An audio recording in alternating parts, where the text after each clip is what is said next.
Hello, welcome back to my channel. My name's Shoy, and on this channel I love to talk about the books I'm reading as well as what I'm doing out in the world of politics and social movement organizing. Today I'm going to wrap up books I've read in the last 4 months because it has been a long time. I really took my time coming back on here because uni has been really intense and I just kept putting it off and off and off. But I'm finally here and ready and really excited to talk to you about some of these books. It's a pretty even split between fiction and non-fiction, and like I did last time, I'm going to go by genre. I'm also going to try to keep it brief, which is easier said than done. So in the spirit of keeping things fast, let's just get straight into the first book, which is actually two books, Royal Assassin and Assassin's Quest by Robin Hobb. These are the second and third book in the Farseer trilogy, which is like the first set of books in Robin Hobb's universe. I talked about the first book in my last wrap up, and I also made a vlog with these two books. Safe to say I did really enjoy it. It's very classic fantasy, kind of cozy vibes in the sense that it's pretty slow paced and you're really focusing on the characters and character dynamics and following their day-to-day lives. But at the same time, the plot's not necessarily cozy. Like, there is a lot of stuff that goes down and the characters really put through the ringer. I really enjoyed seeing the emotional turmoil and emotional impact of all of the politics and conflicts that are going on in the series.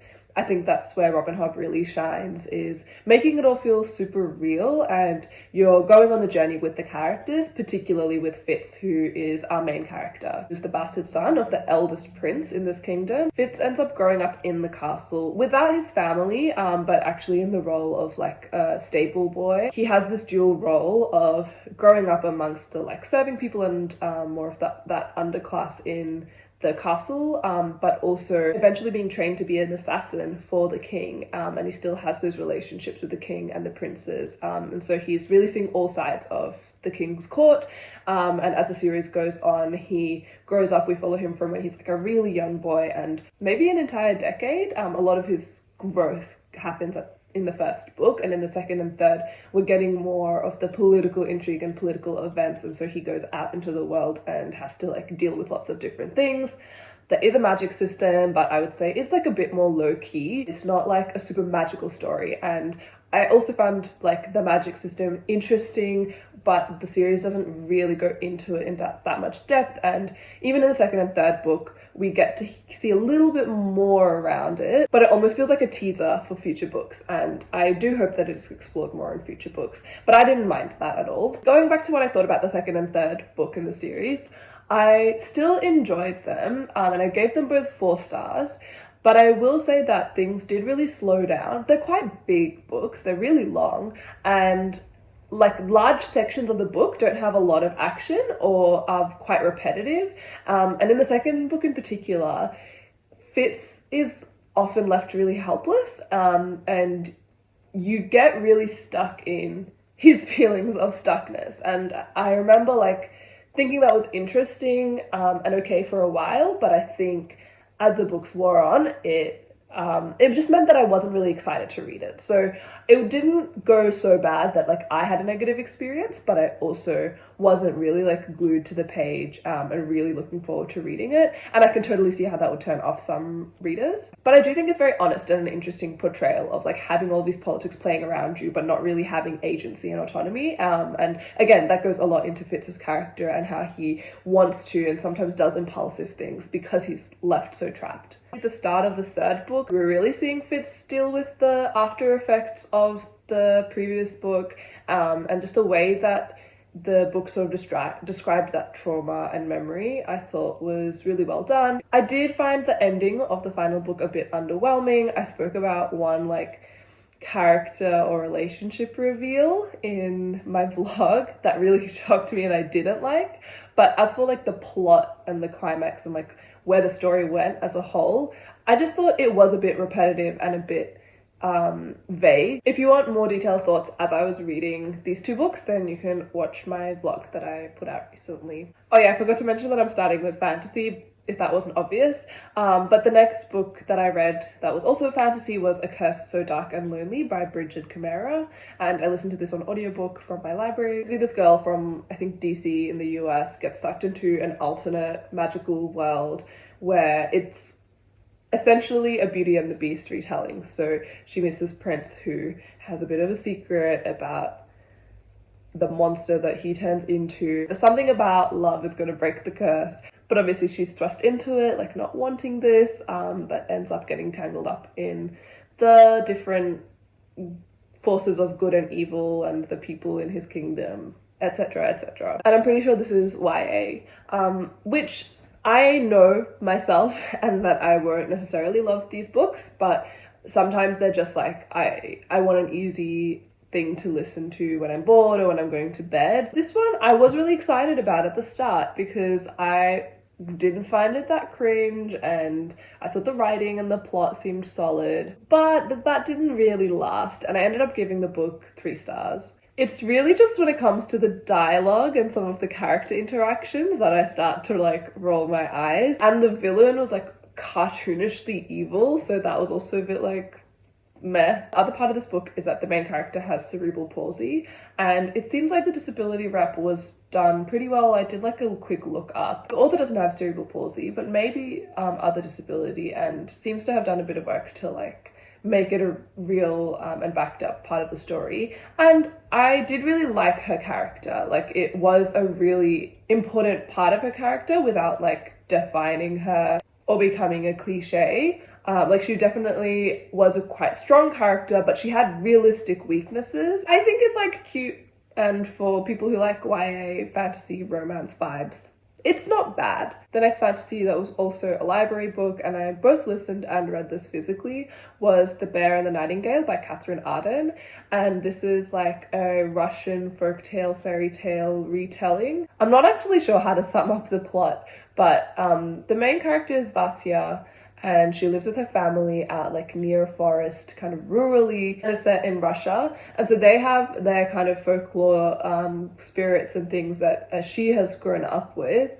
But there seems to be basically like religious conflicts going on. And I would say that's like a big theme and a big part of the book is these religious conflicts that lead to a bit of a crisis, I guess, amongst the world of the Fae, I guess. I don't know if it's the book's fault or my headspace when I was reading it wasn't great, but I only gave it 3 stars just because it didn't really stick with me and I wasn't that interested in the plot and the characters. I think that religious theme was really interesting, and seeing it in the context of Russia was definitely new to me and I liked it, but I don't know if I really want to read about it in fiction. I don't know why. I kind of just wanted to look up the history and know the real sort of culture and politics. The one downside I had to this book was there was a lot of sexual violence and like seeing women through men's eyes or hearing like their weird thoughts about women. And I didn't like that because it's like, it is a realistic part of the time period and it has to do with the plot, but the way that the male gaze was kind of portrayed, to me, it didn't feel like it had a really strong point or strong resolution. It made some of the women more sympathetic. Like, there was one stepmother character who was really unlikable, but you can see how patriarchy has sort of contributed to the way that she is. So it's not that it doesn't have a point, but I guess I don't like those really icky things to just be in there without being dealt with a little bit more. So that's all the fantasy books. I do have one sci-fi, which was Leviathan Wakes, which is the first book in the Expanse series by James S.A. Corey. This is a reread. I love this series, and I read it like 2 years ago now, maybe. And I just really wanted something that would like really grip me because I was in a bit of a reading slump. I'm not going to go into detail. It was obviously better on the first read because this book in particular is kind of a mystery, and it's setting up the series of events of the whole series. So it is way more exciting to read when you don't know what's going to happen. But like, it was still good. I strongly recommend the series. I just don't have a lot to say right now. Now I'm going to move into literary and contemporary fiction. I read Autumn by Ali Lee Smith, and I also put this in one of my vlogs, but not in a lot of detail. At the heart of this book, there is this friendship between a main character. I'm really bad at telling you the names of the main characters. I feel like it doesn't matter that much, but anyway, the main character is like this middle-aged woman who had a friendship with her elderly neighbor, and he is like quite old now and in like a coma. I can't even remember what was happening. Like this is not a plot-driven book at all. I know Brexit is happening while this story unfolds. But we're kind of just following this woman and what's going on in her life and her thoughts, and how some of that was influenced by her relationship to her mum and her relationship to this man, and we get a few flashbacks from when she was young. It's very much a literary book, I would say. And I think I don't vibe with this kind of slightly experimental literary fiction, because the next book I'm going to talk about is The Vegetarian, and I also had similar feelings, which was that I don't really like the quirky writing, to be honest.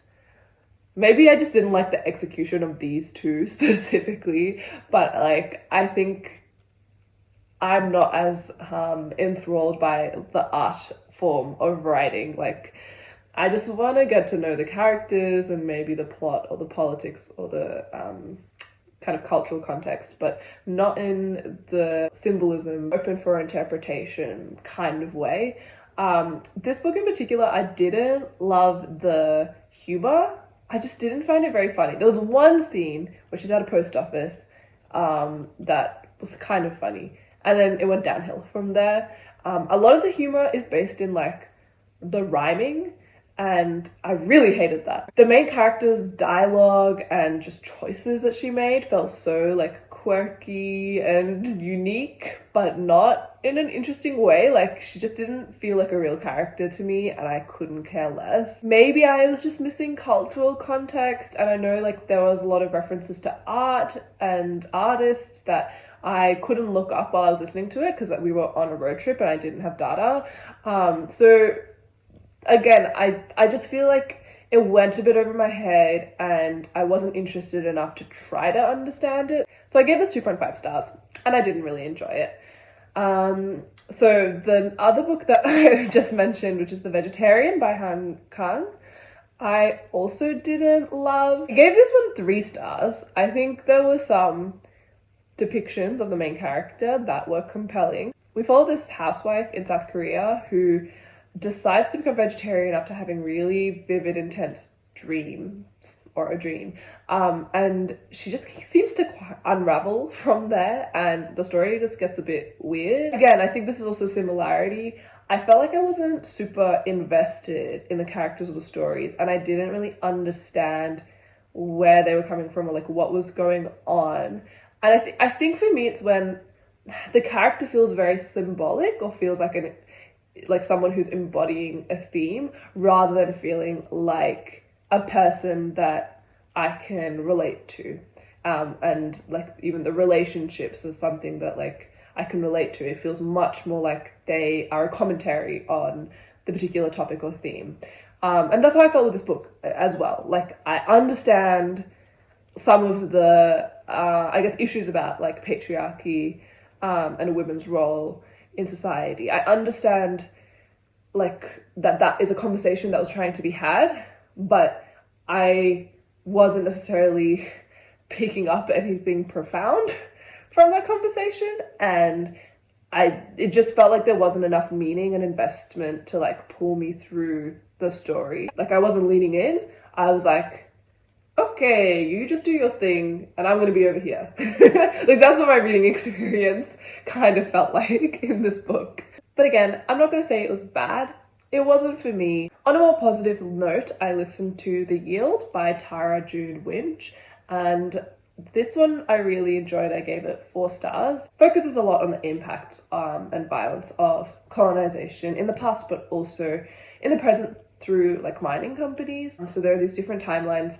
August, who is in the present day, I guess, returning back to her hometown from Europe, where she's been kind of like run away and escaped the family and the community for a little while, and now she's coming back because their property is being sold to a mining developer. She realizes that her grandpa had been trying to write a dictionary of Wiradjuri language words, and that this could be related to, I guess, proving that there is cultural custodianship and connection to the land.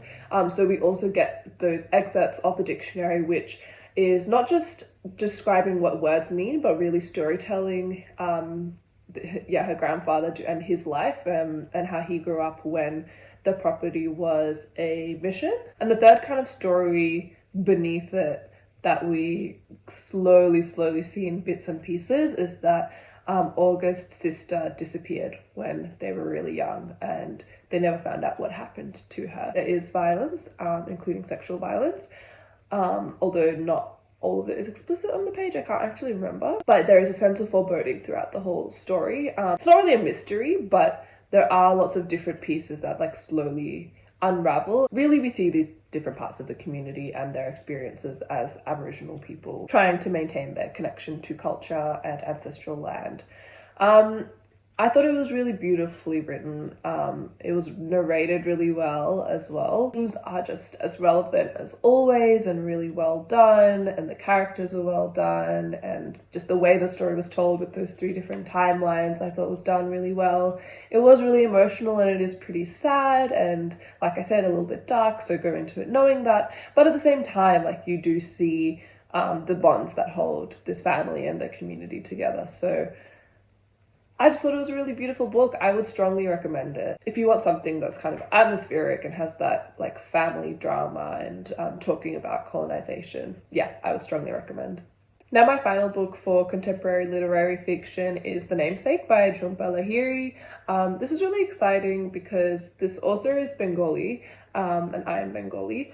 I have read her short story collection Unaccustomed Earth, I think, and I didn't love it.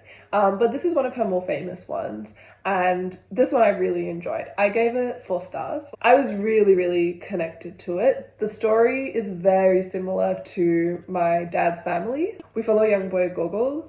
I actually don't even know how to pronounce it because I'm saying it and I feel like the Bengali way, but he grows up in America, but the name is actually Russian, is it? As you can tell from the title, the name is relevant to, I guess, the themes and like comes in and out of the story. But he grows up in America, and his parents have migrated there from West Bengal, from Kolkata.